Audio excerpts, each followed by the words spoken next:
Ladies and gentlemen, very good evening to you. It's been a delightful evening so far, and we'll make it even more interesting and fascinating for you. My name is Jon Briggs. I'm the moderator. My sole purpose here is to make sure that everyone gets a chance to ask their question and perhaps do a sheepdog act. In other words, round people up and point them in the right direction. I'm not a part of the bank. I'm not a part of Jack's entourage either. In fact, we only met about 24 hours ago. And in that time, I've learned a number of things. I've learnt that Jack is a very straight talker, and I'm not, which is why I'm going to start with a little story, if that's all right. And that is to tell you about a friend of mine who once went into a Buddhist kebab shop. He knew it was a Buddhist kebab shop because it said Buddhist kebab shop above the shop title. And there was a smell of incense around there as well, and that kind of helped.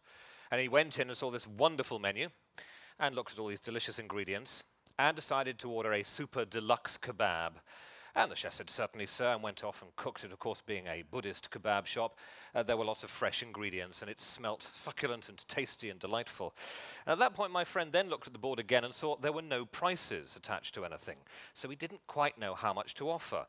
So he took out a $20 bill, offered it to the chef, and the chef in return gave him this wonderful, delicious kebab. And then there was that momentary pause as they looked at one another, and that slightly embarrassing silence. And my friend then turned around and said, "What about some change?" And the chef turned around and said, "Ah, change comes from within." So now you've realized that our session today is not just informative, but also vaguely entertaining as well. But change, Jack, is something that you contended with for an awfully long time. Was it the biggest difficulty you had in dealing, because it was all about dealing with people, largely your time spent at GE, and still is in many ways.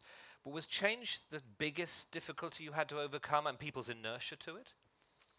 I think without question, everybody in this room faces that. That first meeting that you had, when you faced all those people who were already there, all the incumbents, you were facing a pretty stern audience, weren't you? At that stage, when you first looked at the job ahead of you, did you have much idea about how much change you needed to make to actually pursue where you thought GE should go? I was very lucky. I mean, I worked in the company. I joined the company at 24. Your autobiography is called Straight from the Gut. Straight talking is something that is very closely associated with you. Candor is something that you refer to a lot in the books as well. Honesty and truth and openness. And it's not something you find an awful lot in business. I know that when I moderate conferences, one of the first things you'll do is you'll sit down and talk to the management team, and they'll say, if such and such a topic comes up, we really don't want to talk about that. We want to can you just quieten that down a bit? And that always worries me when that turns up. How do you create an honest, an open, a candid business? Well, you're never perfect at it, but you reward it. How do you make people live the values, though? Because you know as well as I do, if you go into a room with a variety of people, with a huge variance maybe in hierarchy, from shop floor right the way through to senior management, the values that you propose is you stand there and you give your presentation and you'll motivate people. There's a significant proportion of them sitting there saying, "Yeah, sounds great, lovely, I'll just carry on doing what I'm doing. I can repeat the slogans, I can write down what I think the company stands for, but I don't live those values." Well, if you don't have an appraisal system and you don't have an evaluation system. But Jack, aren't there other things actually preventing people from being honest? One of which is living in this very PC society in which we inhabit. Your grading systems, your grading performance is well known. You differentiated the 70% in the middle from the 20% at the top and the 10% at the bottom.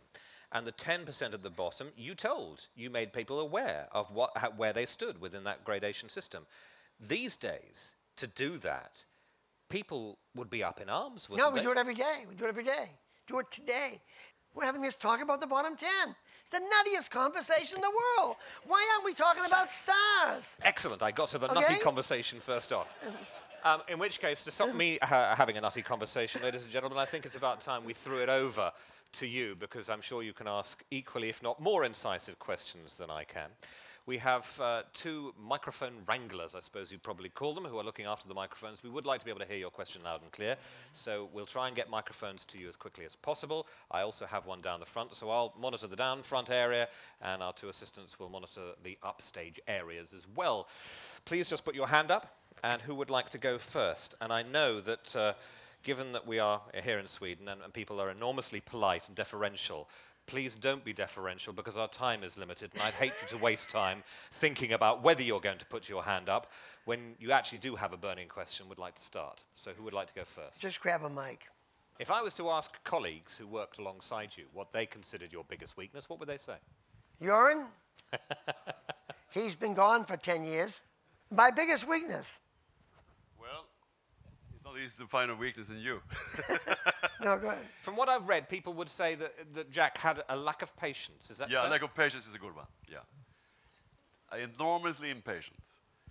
And driving relentlessly all through the organization, all its initiatives. The question again, from what I've read, and I apologize, is a journalist who've written this, and I know that they probably have distorted the whole truth, Jack, but what they said was, Jack would always ask, what have you done for me lately, correct? Yes, he would. You yourself almost weren't kept at GE because there was one man who managed to spot your potential, wasn't there? But you left, didn't you? You applied for another job after a year? Right. That's a point we should come to a close. I will say thank you very much indeed for your questions. Thank you. There's a little saying that the Eskimos have that I like so much I've had put on a paperweight, which goes, if you are not the lead dog, the view never changes. Ladies and gentlemen, that's the view from the lead dog.